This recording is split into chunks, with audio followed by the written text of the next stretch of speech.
Well, behind me here is the Bogist M5 Pro, and in this video today it's going to be broken down into a few different areas, including portability, design, overall performance, ride comfort, value, and who is it for. And we're also going to touch on the safety aspect, but let's talk about the portability of the Bogist M5 Pro. And to look at it, you would actually think it's actually quite a light electric scooter, but you would be wrong.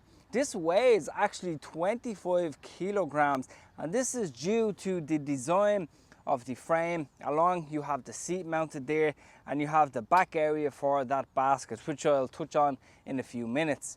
And for that reason, if you're looking for a really light electric scooter to get on a bus, to get off a train, whatever the case is, I would probably think twice due to the 25 kilos weight of this, and it is a little bit awkward to lift, so just consider that. And before you say anything, yes, we need to talk about the design of this M5 Pro. Okay, it's not the most attractive electric scooter in the world, and it's probably one of the most ugliest ones I've ever had to review on the channel, and I think that is due to the design of the seat position.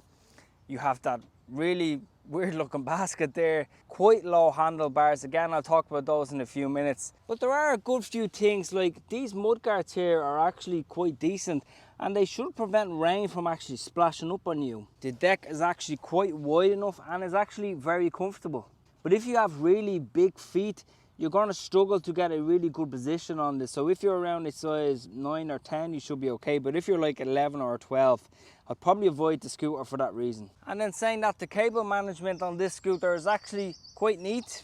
No really complaints there. As far as water resistance rating, it is an IP54. So any type of heavy rain, definitely don't get this electric scooter. Avoid it at all costs. But there is one thing that's actually quite poor in this electric scooter. Okay, it's a budget electric scooter, but the display on this scooter is very cheap, and it is extremely hard to see on a really bright day like this. It only has 3 gears. It is pretty easy to use, but it's very poor. Another thing I want to talk about is the design of this basket. It is actually quite annoying. It makes quite a lot of noise. So the only real way to secure this is to either add more washers and screws to the base underneath, or put a sling wrap around it. Well, the overall performance of this M5 Pro is actually quite decent. You have a 500 watt rear motor, and the torque on it is actually quite decent, but keep in mind, because of the small battery on this that has a claimed range of up to 40 kilometers, you're going to struggle to really get that, to be honest. I'd imagine you'll get maybe 15 kilometers at most. And well, when it comes to safety, you have on this front and rear mechanical disc braking that does actually a quite job. You have a front LED light right here and a rear LED light at the back, which is a little bit poor, so additional lighting would be needed. As far as the folding mechanism goes, it is actually quite sturdy and extremely easy to collapse. But of course, if you are folding this electric scooter, ideally the best thing to do would be to remove the seat if you're putting this into the back of your car. But the stem itself, quite sturdy, no complaints there. Of course, this is not an off-road electric scooter, so definitely don't be doing that. But there is a few things that I want to talk about. If you are a taller rider, I'm only 5'9". So if you're 6 foot or over, you're going to look a little bit funny, and your knees are going to be more than likely touching off the stem here, so it's not going to be really safe to ride. And also, this electric scooter has a twist throttle. So it means, for example, and it's happened to me many times on some electric scooters that have twist throttles. If you're off your electric scooter and let's say you're walking up to your front door or something like that, and you still have the electric scooter on by mistake, you can easily twist that throttle, and then the scooter just completely runs away with you. I don't like twist throttles. That basket is so annoying. I don't like twist throttles. I never have. And I'm surprised to actually see, if you missed out on my InMotion RS video, that has a twist throttle, which I'm quite disappointed with. So I probably wouldn't be getting that electric scooter a thumb throttle or a finger throttle completely all the way. So please do keep that in mind. But let's talk about the value of this electric scooter. Let's talk about the bad points. Okay, it looks kind of ugly, to be honest. The basket rattles.